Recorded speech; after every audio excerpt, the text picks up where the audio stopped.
1-31021, State of Arizona versus Jodi Arias. This is the time set for oral argument on a motion. Appearances, please. Juan Martinez on behalf of the state.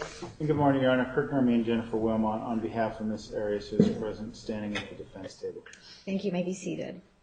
All right, Mr. Bodney, this is the time set for oral argument on your motion. Still urging the court to consider your motion since the petition for review has been filed and there is a pending request for a stay in the Arizona Supreme Court. Yes. All right, I will allow you to argue. You may proceed.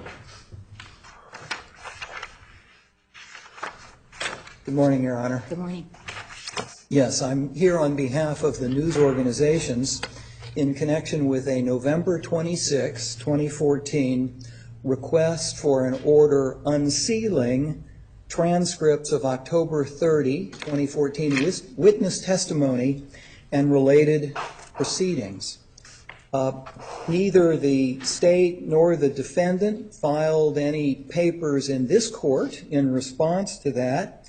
And it is our position that the issue has been decided by a unanimous three-judge panel of the Arizona Court of Appeals.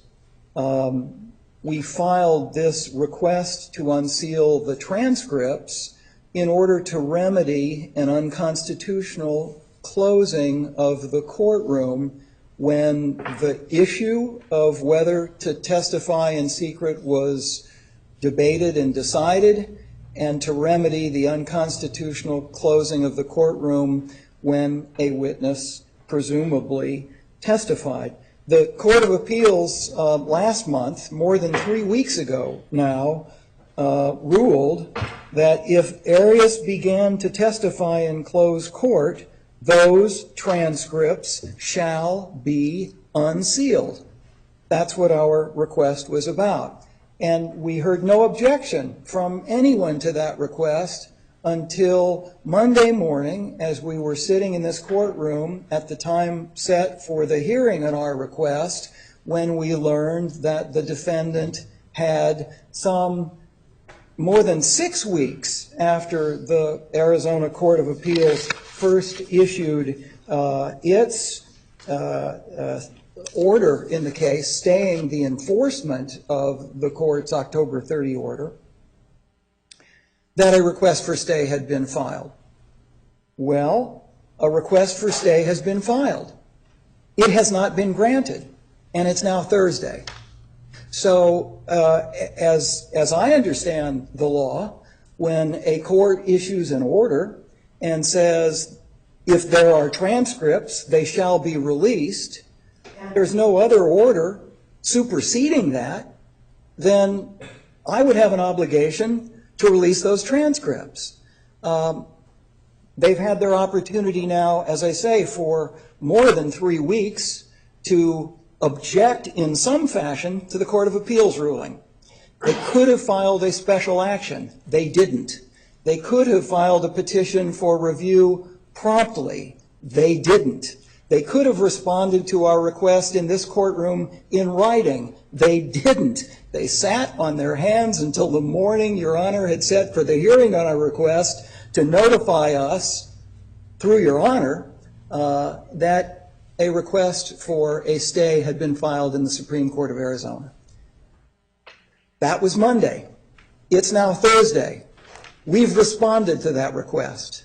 The costs to the press and the public of securing a mitigation of the unconstitutional closing of this courtroom keep rising, and yet the order, the opinion of this unanimous Court of Appeals on this precise issue still stands. Well, we could look at the substance and ask ourselves whether we should give the Supreme Court more time. Maybe they need more time to decide this issue that's been around now for nearly a month. And we could ask ourselves whether the reasons to keep the transcript under seal still exist. They don't. They don't, in part because they were predicated on the assertions of defense counsel that this witness couldn't testify successfully, thoroughly, truthfully, I'm not sure, in an effective manner, I suppose, knowing that the press and public were in the courtroom. Well, they weren't. And she's testified. And there's now a transcript. And the Court of Appeals has resoundingly said the public has a right to see it. And this is based on U.S. Supreme Court authority. The United States Supreme Court throughout the 1980s decided cases, 4 to be precise, in criminal cases involving the public's right of access under the First Amendment to attend criminal proceedings and to obtain copies of transcripts. The Ninth Circuit decided the issue in United States versus Symington back in 1998 when transcripts of a secret proceeding were kept under seal for months. And the Ninth Circuit left no doubt that when the reason for closure dissipates, the obligation to produce those transcripts is manifest and demanded by the Constitution. In fact, the Court of Appeals, in its published opinion, summarized portions of the arguments that are still under seal in this courtroom. So, Your Honor, in response to your question whether we are still making our request for a copy of the transcript, we are. We believe the public has a right to see it, that it has had a right to see it since December 17 when the Court of Appeals ruled, and if there was any doubt about that, the passage of a month's time suggests there's no risk of irreparable injury, and I dare say there's no likelihood of success on the merits because the Court of Appeals decided that one too back in November. So we would request, Your Honor, that transcripts of the hearing at which this issue was argued and transcripts of the witness testimony that occurred in closed court be released as soon as possible. All right, thank you. Thank you. Mr. Martinez, does the state wish to be heard? To note that the state has no objection to the release of the transcripts. All right, Nermi, Ms. Wilmot. Thank you, Your Honor.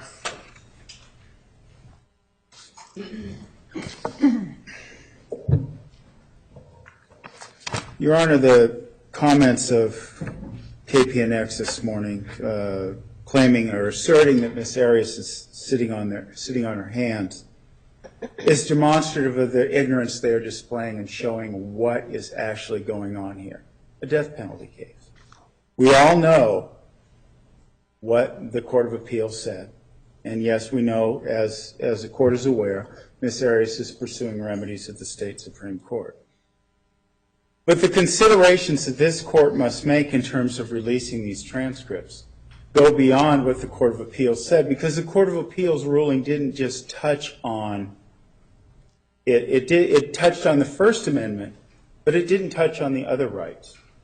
And as I've said in other pleadings, the success of KPNX at these hearings and with the Court of Appeals on their First Amendment issue hasn't dealt a fatal blow to Ms. Arias, but rather a fatal blow to the state's right to proceed and move forward with the case of death against Ms. Arias. And we're going to argue that more fully tomorrow. But the point for today, and Your Honor, if I may quote from, I understand the minute entry still under seal your October 31st, or at least reference your October 31st minute entry. Because in that minute entry, looking at page 2 of that minute entry, the Court states, "It is hard to fathom what could be more significant in a death penalty sentencing trial than the testimony of the defendant. Under these highly unusual facts and circumstances, if the Court does not close the courtroom, the Court could not make a finding that the defendant voluntarily waived her right to present critical mitigation evidence." The Court cites to Hausner, and the Court cites to Murdoch. You also go on in this same entry to say that Ms. Arias has an overriding and compelling interest in presenting mitigating evidence, and that interest will be prejudiced if the courtroom is not closed so that the defendant will testify. These are the considerations that this Court also must take into account. We cannot just come up here and argue First Amendment law that this Court of Appeals has agreed with in a vacuum.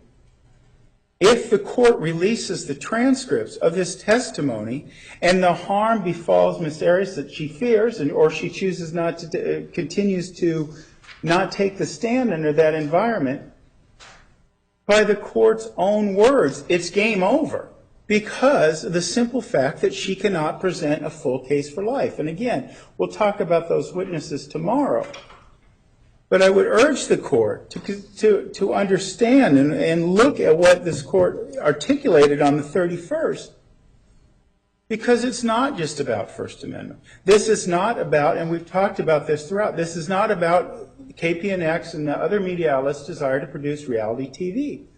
This is about a death penalty case and the rights due Ms. Arias. And they do not exist in a vacuum of a First Amendment vacuum. Other things must be considered, and if this court is going to release the transcripts, I believe that this court, by its own words, is going to violate, by its own ruling, is going to violate those rights due Ms. Arias in citing Hausner. It's not a voluntary waiver of mitigation, and any sentence of death couldn't stand by Wiggins, by Lockett versus Ohio as well. All these cases, she's not fully actualizing her mitigation.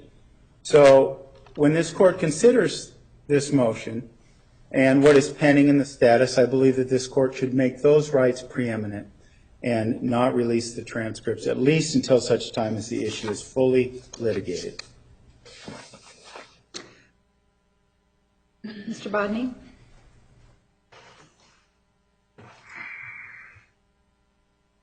Your Honor, good morning again.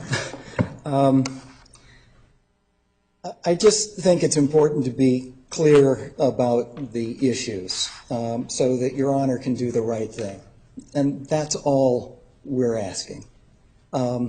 We are not here, as defense counsel suggested, to deal a fatal blow to Ms. Arias or to the state or to Your Honor or to anyone. We are here to mitigate a violation of the public's First Amendment rights to attend testimony in a capital case that already occurred. In other words, we're here on the request for access to the transcripts. Defendant's counsel has suggested that Your Honor shouldn't focus on the request that we're here before Your Honor on this morning. We should focus on the larger issues that they presented on Monday in their petition for review. And if the court wishes, I'm happy to discuss whether Ms. Arias can testify in closed court and what the standards are before that can be permitted under either the First Amendment or Article 2, Section 11 of the Arizona Constitution. But if we're just focusing on our request for transcripts today, I think that issue has been decided. It's been decided by the Court of Appeals.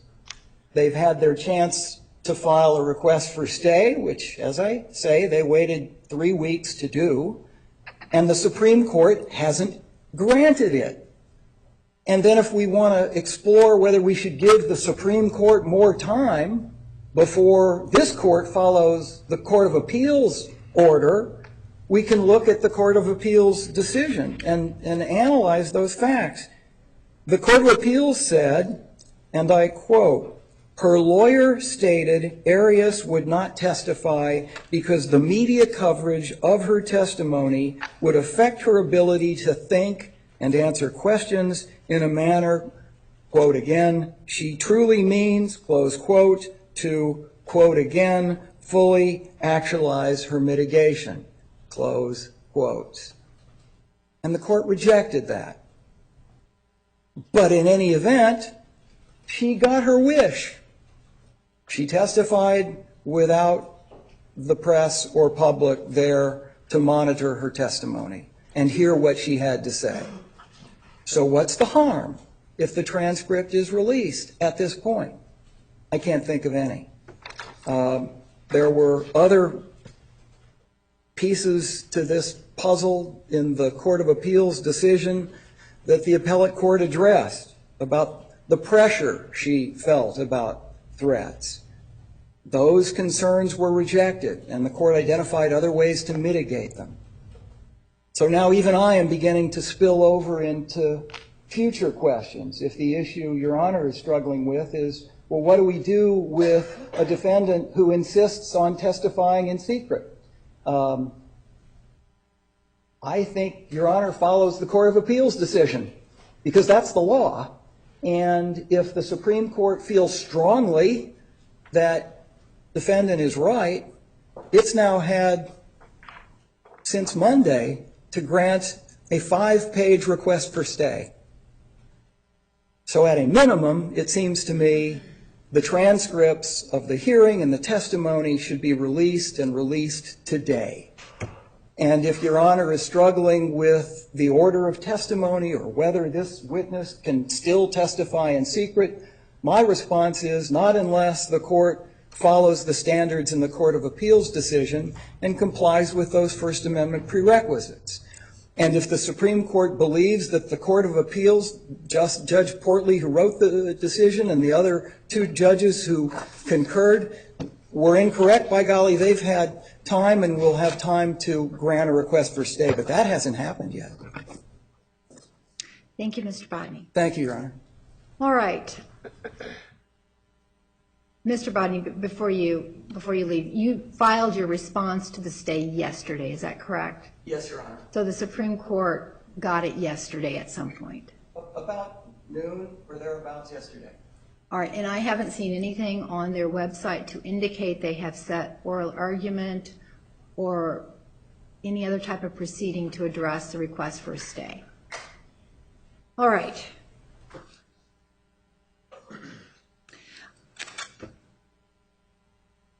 The court's minute entry is still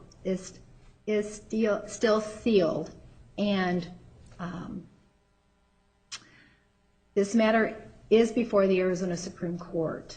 I understand the request of the media to have the transcripts. My concern is if I release the transcripts that potential damage could not be undone. Since the response to the stay was filed yesterday, I believe the Arizona Supreme Court should have an opportunity to review the pleadings, discuss the request for stay, and make a determination before this court enters an order releasing transcripts and potentially mooting issues that are pending before them.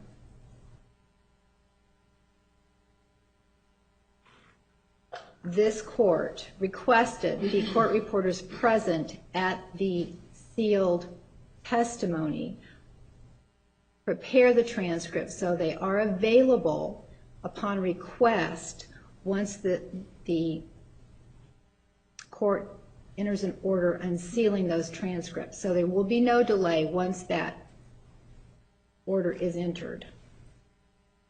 However, because the Arizona Supreme Court has only had this matter since Monday, because the response was only filed yesterday, I believe this court should defer to the Arizona Supreme Court, give them an opportunity to consider the issue. It is a very substantial issue. It could affect the outcome of this case. And I believe because it is such an important issue that it would be inappropriate for this court to enter an order that would undermine the Arizona Supreme Court's ability to enter an order on this issue. All right, so I am going to defer ruling on the request for the transcripts until such time as the Arizona Supreme Court either enters a stay or indicates they are declining a stay. And if we don't hear anything from them by next Friday, I'm going to set another status conference on Friday of next week at 8:30. And this court will hear from the parties once again regarding the request for those transcripts. Friday Right. the 16th at 8:30, is that correct? That's correct.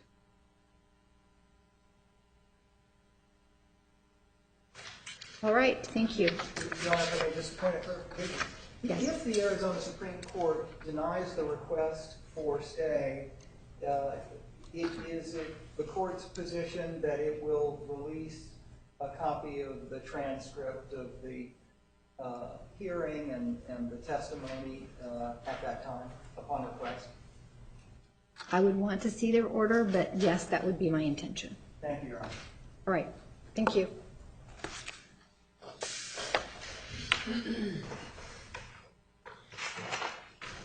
Of all counsel. Housekeeping matter. Exhibit 13 from the evidentiary hearing was admitted on December 16, 2014. Defense counsel wants to use this exhibit in the trial. In order for the clerk's office to remove the tag, there needs to be a stipulation from the evidentiary hearing. There needs to be a stipulation that Exhibit 13 from the evidentiary hearing will be remarked as Exhibit 802 for the trial. Is there any objection? No, it's my request. That's the Okay. court stated, no. So the Exhibit 802 is going to replace Exhibit 13 from the evidentiary hearing. It's not admitted, it's just going to be replaced. And for issues, so we're not doing it in front of the jury, the Should put on the record, I'm sorry, Ms. Arias has entered the courtroom. oh, Go ahead. the contents of Exhibit 802, I believe. Is that correct? 802. 802 is currently placed on the witness's computer, and he will be testifying from there during the live demonstration, so the parties know the contents of the scene. Is there any objection? Letting counsel in front of the jury. All right. Just advising. Okay. All right. There was a motion to preclude witness referred to as pseudonym filed by the state. That motion has been previously discussed by the parties. Is the state still urging this motion, or are you withdrawing it at this time? Well, I'm still urging it and adding the grounds that what he intends to testify is irrelevant. During the interview that we had with him, one of the things that he indicated, or that he did, was he repudiated most, not all of what Brian Newmeister had testified. For example, he indicated that the 70,000 files, the so-called 70,000 files that were zeroed out, he indicated that no, they weren't zeroed out, that what they didn't have was a timestamp on them, and that could be probably a function of the computer, because they sometimes, when they're brought up, they lose the timestamp. Sometimes they, when they are going to unallocated space, it's something that the computer does. Additionally, he indicated that there was nothing in the registry that indicated that Mr. Alexander had ever made any visits to any porn sites, as they alleged. Additionally, he indicated that in terms of, and as I said, as I kept saying during the hearing, we were not contesting the issue of the porn, we were just contesting the misconduct that they were bringing up. But he also indicated, with regard to the accessing of the porn sites, he indicated that there was never a time, whether it was June 1st of 2004 or any other time, where there were any keystrokes by Mr. Alexander going on the keyboard and actually typing in, for example, youporn.com. What he describes is a situation where there's a search engine, for example, which is called Alexa, that had featured sites, and that and these featured sites, he's not sure whether they involved just porn or whether they involved other type of sites that Mr. Alexander went to one of them. He couldn't tell me which number it was, but that he went to one of these and he just clicked on it, and then he clicked on to the U-porn site. So it seems to the state that there really isn't anything that this individual has to offer, not only in terms of the way that he was brought up. You have that in front of you, that on 457 on Friday, we were told he was going to testify. Not only were we told he was going to testify on that date, but the name that we were given was misspelled. So, and then when we attempted to do the interview on Sunday, I spoke with the witness. He said, I was available at 8 o'clock. And it was apparently defense counsel who chose not to do the interview at 10 o'clock, which would have prevented the delay in this particular case. So given that the late disclosure, given the fact that he gave us the wrong name, they wouldn't agree to the interview on Sunday, and the fact that what he is going to testify is irrelevant to this particular proceeding. Whether or not Mr. Alexander on one occasion through this search engine called Alexa ever went to a porn site is irrelevant to whether or not that's a mitigating circumstance for the defendant. That's absolutely unrelated to any reason why the defendant may have killed him. It's unrelated to any reason why she premeditated. The only reason that it is being brought up is to try to smear the victim because he went on the internet on one occasion, and after using the search engine Alexa was able to go and view some images of adult women involved with adult men. So I do urge that motion, and I ask that this individual be precluded from testifying for two reasons. From the substantive point, he doesn't have anything to offer. From a mitigation or the issues that are to be presented to the jury, from a procedural standpoint, it appears that there was some strategic decision-making on behalf of the defense counsel to avoid the state to avoid giving the state the opportunity to have this individual examined. I would note that as of yesterday, they turned over what they claim is the hard drive of this individual's analysis of August of 2014. Obviously, haven't had a chance to look at that, but that's just something else that I ask the court to consider when it's making its decision. Mr. Nermi. Your Honor, very little of what the state has just professed to you is not supported by the reality of the circumstances or that have proceeded since Ms. Arias uncovered the state's malfeasance with the computer. That stuff is that evidence has been proffered in hearings, and I don't need to rehash that. But we know that once this malfeasance was uncovered, the state had filed motions in late December trying to interview this individual and another individual. That interview was scheduled on January 2nd. Counsel for the state, he was given another report of one of the two individuals, but the witness who testified today had nothing to do with it. Counsel for the state at that time chose not to interview the witness. Then on Saturday evening, counsel for the state was emailing defense counsel demanding that an interview take place at 8 in the morning on Sunday morning. Defense counsel was not available at 8 in the morning Sunday morning. We offered him the opportunity to interview the witness at 10 in the morning. Through a series of emails demanding rapid response, etc., the state advised that they were not, 10 a.m. was not acceptable, so he didn't evidence his assent to this interview at 10 a.m.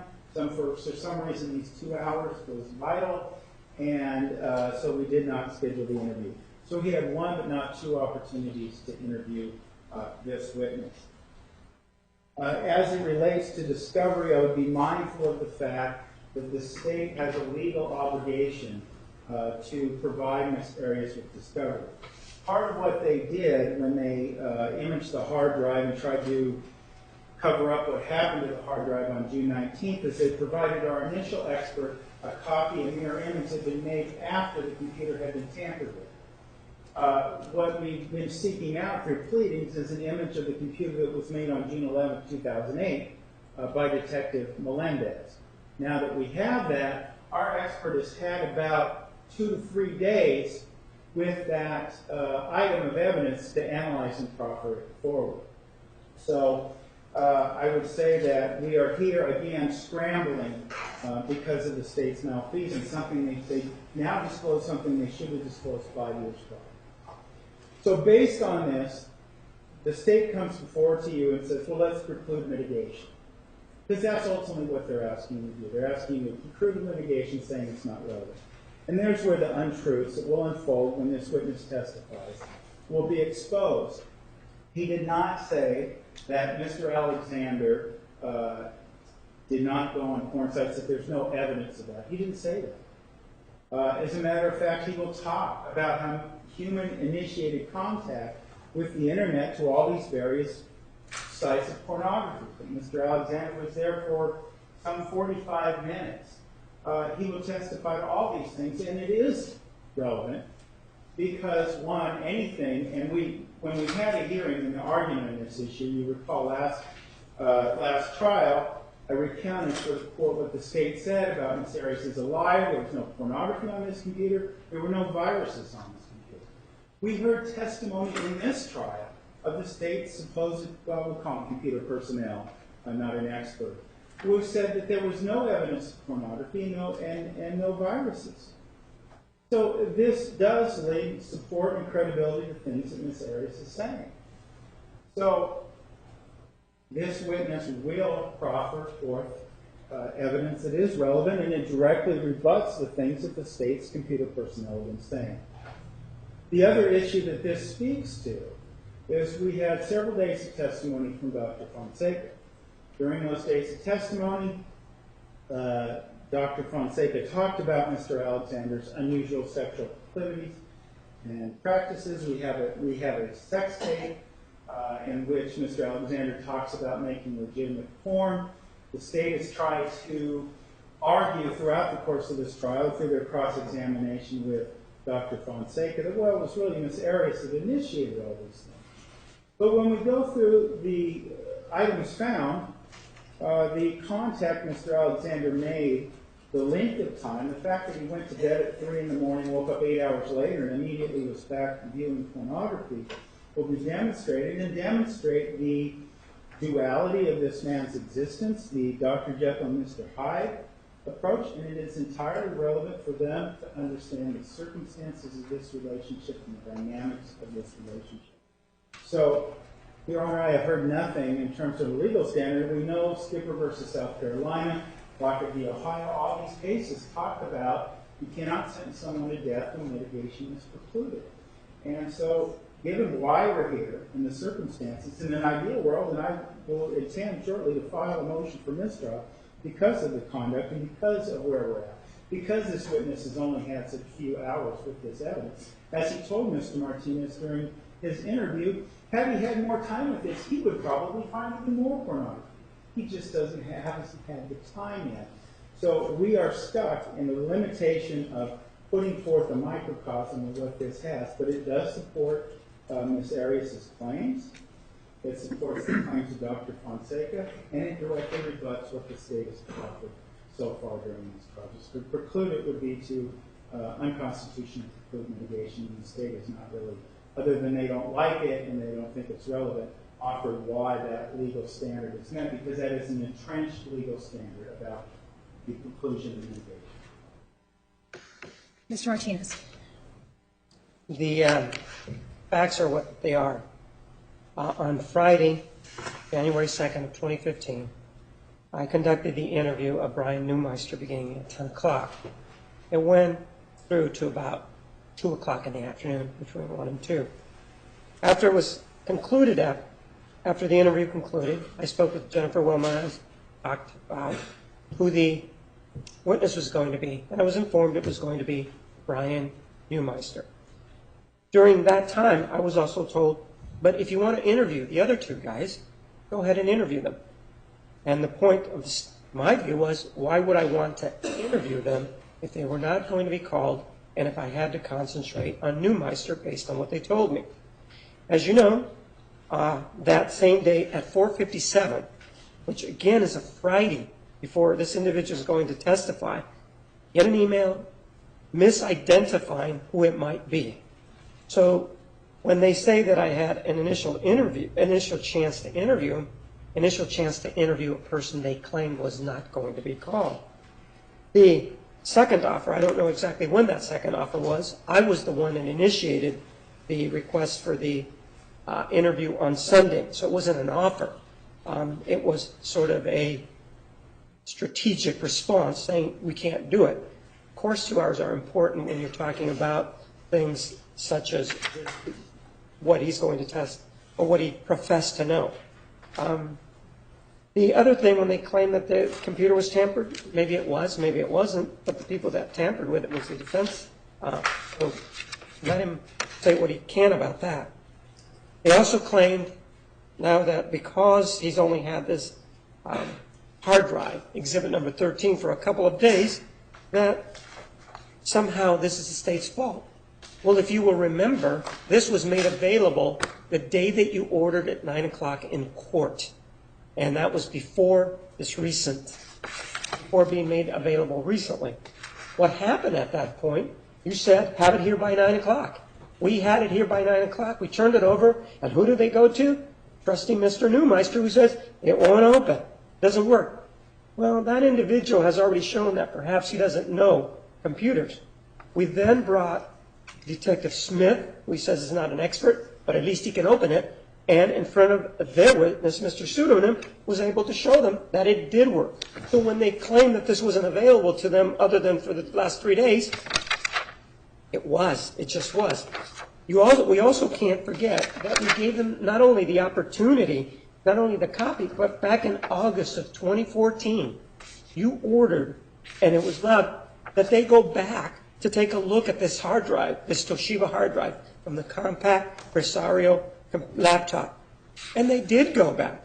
They went back one day in August where they didn't have the correct adapters. This same individual, Mr. Pseudonym, went back the next day and he made his own copy or did whatever analysis he needed to make, initiated his own report back then. So for them to say now, oh, well, he didn't have the image that the state had, he didn't need it. He had the actual hard drive itself. He didn't need to do that. So why does he need to go back now and look at what the state did? The reason is because he didn't know what he was doing, and that's what's going to come out. So it's not a situation where it's anything having to do with the state. In light, as I said, the procedure that was, how this came about, the lack of notice, all of this, I do believe that this individual has nothing to offer about mitigation, and he should be precluded. All right. The state had an opportunity to interview the witness, Mr. Smith, twice this week.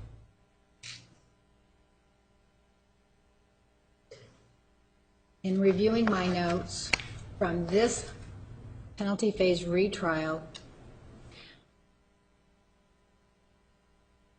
the state elicited testimony from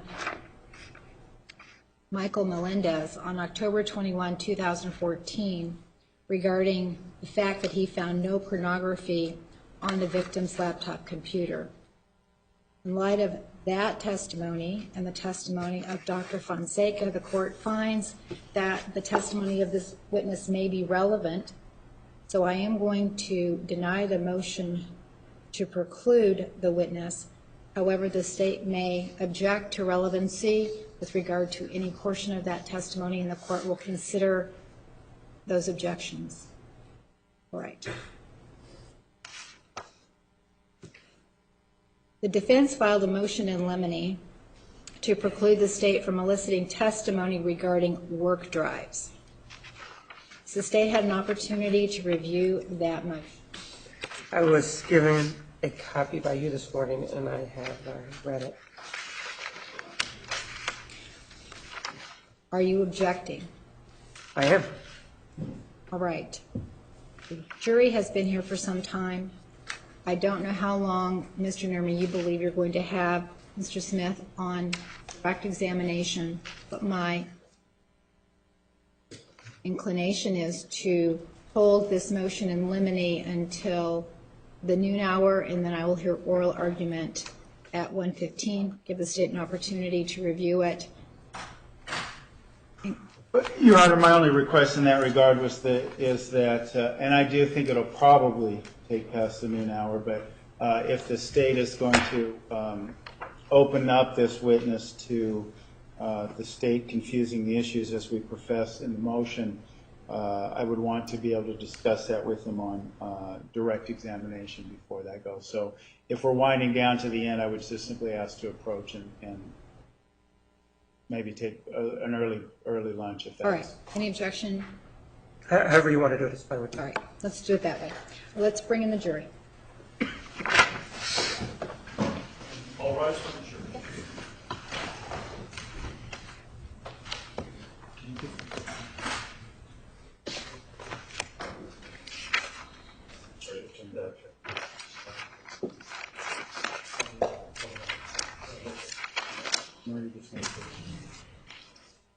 I think so. Okay.